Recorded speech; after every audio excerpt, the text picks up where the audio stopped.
And what shouldn't you say when somebody is grieving?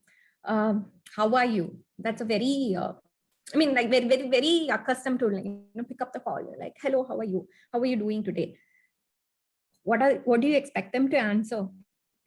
Better, good. But often they'll feel like they're lying to themselves, and that will trigger something in them, an emotional response. So better, just tell them, when you're picking up, just say, hello, what are you doing? That could be a better response. And or asking, or this is people's, like, what happened?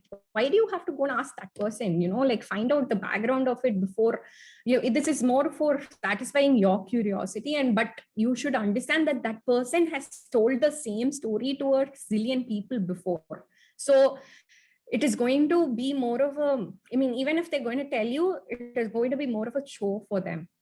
So the most complicated thing that people ask is, like, didn't you find it out early? Why didn't you go to the hospital early? Didn't you take that scan early?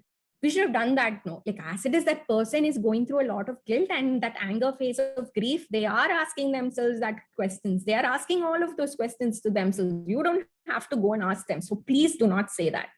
And telling them the person they lost is in a better place. That person who's lost them, no matter when, like 2 years, 20 years later, it is going to be the same. They would rather have that lost person in a place right next to them and not in a better place. And it will get easier. Yes, people say, like, time heals, but right now it is hard. So let's not, try to keep them grounded in the reality rather than, give them a false sense of hope. Because, like, later on, if it's not getting easier, they might feel like, why isn't it getting easier for me? It's still so painful. And unless you really know how they feel, please do not tell, I know how you feel. The other alternative to telling this will be like, you feel bad, you feel this is hard, this is unfair. Like, share their angst. Don't tell, like, that's exactly what you want to say, but, like, don't tell it this way, like that, because you don't know the whole journey of what that person and the person they lost shared. The other thing to not to say to older people is, at least you have other children. You can always have more children, or to a spouse, you can remarry, you can find somebody else, you'll find somebody else. This relationship is ended, that's it, over. You can find another. And the classic, like in all the movies, oh, there are so many fish out there in the sea, you can find another one. Please don't say all that. And everything happens for a reason. What is the reason? That I should suffer? Like, what is the reason?